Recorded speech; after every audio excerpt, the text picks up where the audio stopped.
Hello guys, you are all welcome in your channel Beyond Imagination. So today I am going to start a new topic. Actually ये कोई नया topic नहीं है। Uttar Pradesh police ने क्या किया है, एक नया रिक्रूटमेंट का नोटिफिकेशन जारी कर दिया है और ये जो नोटिफिकेशन होने वाला है वो यूपी पुलिस के ऊपर बेस्ड होने वाला है, जो कि कांस्टेबल लेवल की वैकेंसी निकाली है।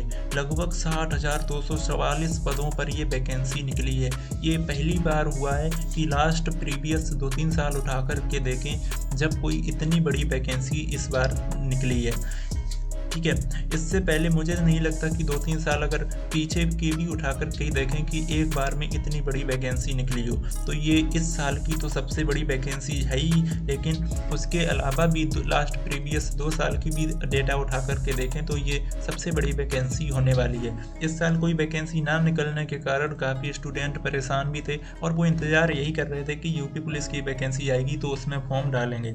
अब हम लोग यहाँ पर पूरी एलिजिबिलिटी क्राइटेरिया देखने वाले हैं कि यहाँ का जो नोटिफिकेशन है वो कब रिलीज़ हुआ, कब तक फॉर्म डाल सकते हैं, क्या सिलेबस रहने वाला है, क्या पे स्केल मिलेगा हम लोगों को अगर ज्वाइनिंग होती है, और प्रमोशंस के क्या क्या रास्ते होने वाले हैं।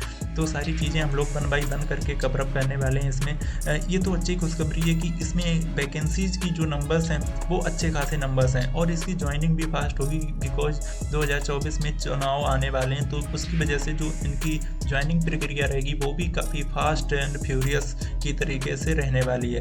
सबसे पहले बात करें, नोटिफिकेशन 23 दिसंबर को रिलीज़ हुआ, यानी कि कल ही नोटिफिकेशन को निकाला गया है और एप्लीकेशन तुम्हारे बिगिन हो जाएंगे 27 दिसंबर से, यानी कि 27 तारीख से ये लिंक जो है वो एक्टिव हो जाएगी और 27 तारीख से तुम लोग फॉर्म को अप्लाई कर सकते हैं। लास्ट डेट रखी गई है 16 जनवरी, लेकिन मैं सजेस्ट वही करूँगा कि कोई भी स्टूडेंट या कैंडिडेट बैठा ना रहे कि लास्ट के 4-5 दिनों के अंदर हम अपना फॉर्म डालेंगे, क्योंकि सभी स्टूडेंट ऐसे ही सोचते हैं तो सर्वर पर लोड ज़्यादा रहता है और जिसके कारण कभी कभी साइट चलती भी नहीं है, और कुछ ऐसे स्टूडेंट भी रहते हैं जिनको बहुत ज़रूरत होती है बट वो फॉर्म लास्ट टाइम पर नहीं डाल पाते। तो मैं सजेस्ट यही करूँगा कि समय रहते 10-5 दिन पहले तक अपना फॉर्म को अच्छी तरीके से पूरा चेक कर करके अपना डेटा उसको भर लें और अपने जो फीस पेमेंट है वो कर दें एक बार में। लास्ट डेट फीस पेमेंट की भी 16 जनवरी रखी गई है और करेक्शन डेट को उन लोगों ने, यानी कि 2 दिन बाद, 1 दिन बाद 18 जनवरी को ये पोर्टल अगेन रीओपन कर देंगे। वहाँ पर तुम करेक्शन कर सकते हो। करेक्शन वही स्टूडेंट कर पाएंगे जो एक बार पहले 16 जनवरी तक अपनी फ़ीस पेमेंट कर चुके होंगे, फॉर्म भरे होंगे। वहाँ पर अगर उनका कोई नेम वगैरह या नंबर वगैरह कुछ मिसप्रिंट है या डेटा उनको करेक्ट करना है तो वो 18 जनवरी को कर पाएंगे। एग्ज़ाम डेट फरवरी में, यानी कि मैंने बताया था ये बहुत फास्ट प्रोसेस रहने वाला है, तो इसलिए एग्ज़ाम तुम्हारा फरवरी में हो जाएगा। और जो एडमिट कार्ड है वो लगभग 1 सप्ताह पहले तुम्हारे एडमिट कार्ड इसके रिलीज कर दिए जाएंगे या नोटिफिकेशन आपको मेल पर या मैसेज पर आपको प्रोवाइड हो जाएगा। मूविंग फर्दर, जनरल ओबीसी की बात करें, जो स्टूडेंट हैं उनके लिए 400 रुपीज़ फीस रखी गई है। SC ST कैटेगरी के लिए 400 फीस रखी गई है, जिसमें ऐसा क्राइटेरिया नहीं है कि मेल कैंडिडेट के लिए फीस है, फीमेल कैंडिडेट के लिए ऐसी कोई रियायत नहीं दी गई है। सो सभी के लिए जो जनरल ओबीसी कैटेगरी में आएंगे 400 and rest of all SC ST category के स्टूडेंट के लिए 400 रुपीज़, यानी कि दोनों के लिए फ़ीस सेम है। पे स्केल तुम्हें पता है कि तुम आज के टाइम पर सभी लोग डिजिटली ग्रो अप कर रहे हैं, तो ऑनलाइन फी पे कर सकते हैं डेबिट कार्ड, नेट बैंकिंग से या क्रेडिट कार्ड से। सो जो भी ऑप्शन आपके पास है जो सुटेबल आपको लगे उससे आप करवा सकते हैं या कैफे में जाकर भी अपनी फ़ीस को कटवा सकते हैं। मूविंग फर्दर, जो मिनिमम एज रखेगी वो 18 ईयर्स है, ठीक है, वो सभी कागज़ों में वैलिड है, सभी का क्राइटेरिया यही रहता है। लेकिन मैं सरप्राइज हो गया हूँ कि मैक्सिमम एज जो इन लोगों ने दी वो 22 ईयर्स है फॉर मेल। ऑब्वियस सी बात है कि मुझे लग रहा था कि यहाँ पर जो 22 ईयर्स है इसको बढ़ के लगभग 24 या 25 तक तो होना ही चाहिए था, मिनिमम ये मान के चल रहा था, क्योंकि जिस हिसाब का माहौल है, जिस हिसाब से वैकेंसी लास्ट प्रीवियस कुछ सालों से आई नहीं है, तो मुझे लग रहा था कि काफ़ी ऐसे स्टूडेंट होंगे जिनकी एज ओवर एज हो गई होगी, तो उन बेचारों का क्या होगा। तो इस पर गवर्नमेंट को सोचना चाहिए था कि ये 22 साल ना कर करके 25 साल कर देते तो ज़्यादा बेटर रहता, क्योंकि आपने जब पिछले सालों में वैकेंसी निकाली नहीं है तो वो जो स्टूडेंट नहीं कहीं जॉब कर पाया, जो अनएम्प्लॉयमेंट में है, बेरोज़गार घूम रहा है, तो उसका क्या होगा। तो ये सवाल सोचना चाहिए और ये सवाल करना भी चाहिए था। मूविंग फर्दर, अगर हम लोग बात करें आगे, जो मिनिमम एज है वो 25 ईयर्स फीमेल के लिए रख दी है। अगर ये 25 साल मेल कैंडिडेट के लिए होता तो ज़्यादा खुश होता मैं। मूविंग फर्दर, पोस्ट नेम देखें, उत्तर प्रदेश पुलिस कांस्टेबल पद के लिए जो वैकेंसी 60,244 है उसके लिए एलिजिबिलिटी क्राइटेरिया एक ही है, 10+2 अगर आप पास आउट हो इंडिया में किसी भी बोर्ड एग्जाम से, then you are eligible for this post. Moving further, general OBC के लिए जो पद हैं वो 16,264 और जनरल के लिए 24,102 वैकेंसीज हैं। ईडब्ल्यूएस कैंडिडेट के लिए 6,024, एससी के लिए 12,650 और SC/ST के लिए 1,204 वैकेंसीज हैं। तो टोटल ये पूरे पद होते हैं जाके 60,244। ऐसे ही कैटेगरी वाइज अगर देखें, मेल, जनरल, ओबीसी और एसटी कैटेगरी के लिए जो हाइट चाहिए वो 168 होनी चाहिए आपकी, तभी आप एलिजिबल हैं। ऐसे ही चेस्ट भी आपका 79 to 84 सेंटीमीटर होना चाहिए। Male, general, OBC, SC category के लिए बात कर रहा हूँ। रनिंग इनको चाहिए 4.8 किलोमीटर इन 25 मिनट्स, ठीक ठाक टाइम है। यहाँ पर जो लड़के पहले से थोड़ी रनिंग कर रहे हैं, प्रैक्टिस कर लेंगे, then they will be easy to crack this running marathon, ठीक है। तो मेल, ST के जो कैंडिडेट हैं मेल में, उनके लिए जो हाइट चाहिए वो 160 और चेस्ट चाहिए 77 to 82, उनको थोड़ी सी रियायत दी गई है। फीमेल, जनरल, ओबीसी के लिए इनको रनिंग तो चाहिए 2.4 किलोमीटर इन 14 मिनट्स, सफिशिएंट एनफ टाइम है, लेकिन इनके लिए चेस्ट की कोई बाउंडेशन नहीं है, वो ठीक भी है। और हाइट के लिए 152 सेंटीमीटर जनरल, ओबीसी, SC के लिए और 147 फीमेल कैंडिडेट के लिए रखी गई है। मूविंग फर्दर, यहाँ पर बताऊँ कि उनकी ये 2024 की सबसे बड़ी वैकेंसीज होने वाली है, तो इस वजह से यहाँ पर जो फॉर्म पढ़ने वाले हैं वो लगभग 20 लाख फॉर्म पढ़ने वाले हैं। तो इस वजह से जब 20 लाख फॉर्म पढ़ेंगे तो कंपटीशन ऑब्वियस सी बात है, काफ़ी तगड़ा कंपटीशन होने वाला है, काफ़ी टफ कंपटीशन होगा। तो इस वजह से यहाँ पर क्या किया गया, जब 20 लाख कैंडिडेट इसमें अपियर हो रहे होंगे तो तुम्हें तैयारी भी उस हिसाब से करनी पड़ेगी, क्योंकि कंपटीशन तो ऑब्वियस सी बात है कि टफ रहने वाला है। अगर तुम्हारे मार्क्स सही हैं, अगर कोई तुम क्वेश्चन गलत कर देते हो तो 0.5 मार्क्स की नेगेटिव मार्किंग भी रहने वाली है। तो सारे क्वेश्चंस आपको होश और बिल्कुल ध्यानपूर्वक ही करने हैं। मूविंग फर्दर, अगर इनिशियल पे स्केल की बात करें कि जो कांस्टेबल सैलरी रहने वाली है 2024 में, जो इनकी पुलिस कांस्टेबल की जो इनिशियल पे स्केल है वो 21,700 रुपये है, बट इन्हीं के इनिशियल बेसिक पे तो इतना है 21,700, लेकिन पे स्केल, ग्रेड पे और पे बैंड लगा के जो इनकी मंथली सैलरी पड़ती है जाके वो 30,000 से 40,000 के बीच में लाई करती है।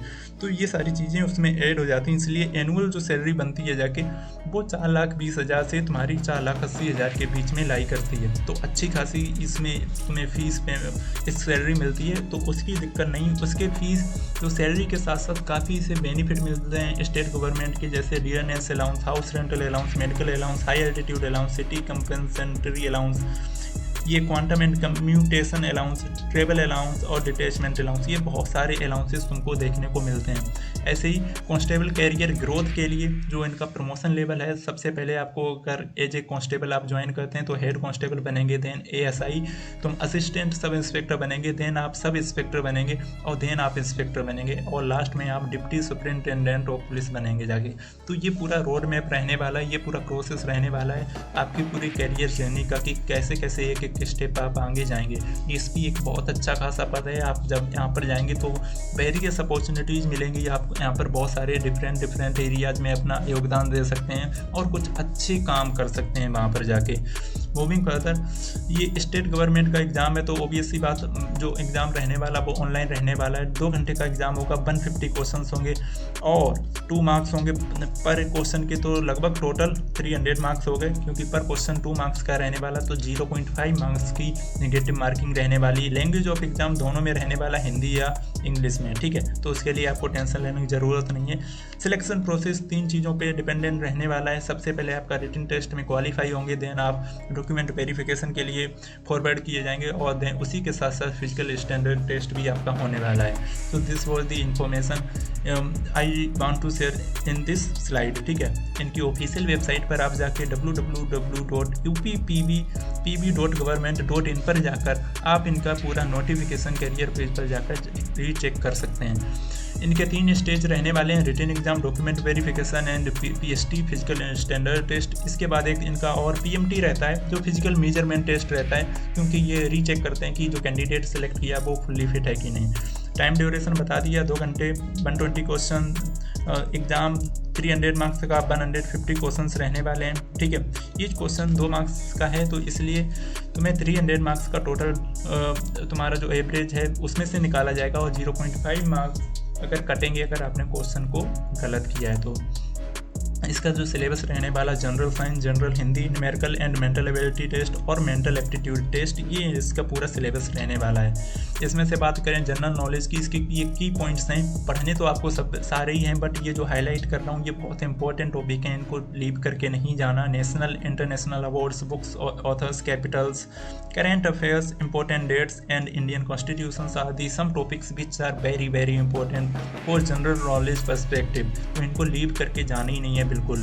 सिमिलरली अगर जनरल हिंदी की बात करें, letter writing, word knowledge, antonym, synonym, one word substitution और also they play a major important role in this category. Moving further, reasoning ability की बात करें, analogy, similarity, difference, space visualisation, observation, relationship, arithmetic reasoning, verbal figure classification. ठीक है, तो ये कुछ ऐसे टॉपिक्स रहने वाले हैं जो, और प्रॉब्लम सॉल्विंग, ये इंपॉर्टेंट टॉपिक्स हैं जो कि क्वेश्चन पेपर में आते ही आते हैं। प्रीवियस ईयर का पेपर उठा के देखोगे तो ये कहीं ना कहीं क्वेश्चन आपको मिलने वाले हैं, तो ऐसे ही ये पढ़ के जाना है। रीजनिंग एबिलिटी वगैरह तुम्हें सारी चीज़ें ये वही पढ़ के जानी है। न्यूमेरिकल एप्टीट्यूड की बात करें तो number system, simplification, decimal fraction, HCF, ratio, percentage, profit, discount, simple interest, compound interest, पूरे ही टॉपिक इंपॉर्टेंट है। इसमें तुम्हें गैप नहीं करके जाना, एक भी टॉपिक, सारे टॉपिक न्यूमेरिकल एप्टीट्यूड के सही से पढ़ के जाना है, क्योंकि हर एक चैप्टर से 1 या 2 क्वेश्चन आता है, तो पता नहीं कौन से चैप्टर से 1-2 क्वेश्चन आ जाएं तो वो एक ही मार्क्स तुम्हें रैंक में ऊपर नीचे कर सकता है। इसलिए ध्यान से इस न्यूमेरिकल एप्टीट्यूड को सही से पढ़ के जाना। मेंटल एबिलिटी टेस्ट पढ़ लेना अगर आपके पास टाइम है, नहीं तो ज़्यादा जो इम्पोर्टेंट टॉपिक्स हैं उन पे फोकस करना, जैसे कि लॉजिकल डायग्राम, तुम्हारा codification, letter and number series, ये भी पढ़ के जाना। डायरेक्शंस हैं, लॉजिकल इंटरप्रिटेशन ऑफ डेटा। ठीक है, ये कुछ ऐसे इंपॉर्टेंट टॉपिक्स हैं जो तुम्हें लीव नहीं करना है मेंटल एबिलिटी टेस्ट के लिए। सिमिलरली लॉ एंड ऑर्डर, ये भी तुमको आना चाहिए, बेसिक लॉ, क्योंकि जब तुम ऐसी एक कोई स्टेट गवर्नमेंट की, पुलिस या डिफेंस टाइप की तुम कोई जॉब करने जा रहे हो तो उसमें लॉ की भी तुम्हें नॉलेज होनी चाहिए। मूविंग फर्दर, ऐसे ही इसमें भी कुछ इंपॉर्टेंट टॉपिक्स हैं, जैसे coding, decoding is the most important topic. Direction sense test, blood relation is also play major role for question. ठीक है, ऐसे ही वेन डायग्राम भी बहुत इंपॉर्टेंट है। Arranging in order, it's also the most important topic in intelligence. ठीक है, तो ये भी तुम्हें लीव नहीं करने जाना है। ऑब्वियस सी बात की ये रीजनिंग के ही चैप्टर हैं, बट तुमको लीव नहीं करना है, ये जो जिस पे मैं स्टार बना रहा हूँ। ऐसे ही ये जनरल नॉलेज हिंदी का सिलेबस रहने वाला, हिंदी का ये पूरा सिलेबस देख लो, ये तुम्हें पढ़ के ही जाना मैं डिस्क्राइब नहीं कर रहा हूँ। अगर आपको इसका स्क्रीनशॉट लेना है तो पूरे इसका सिलेबस का स्क्रीनशॉट ले लो, और ये सारे क्वेश्चन तुम्हें कवर अप करके जाना है। So this was the information I just want to share in this video. If you have any doubt तो उन डाउट को आप कमेंट सेक्शन में टाइप कर सकते हैं, और मैं हर एक डाउट का वहाँ पर रिप्लाई करूँगा। तो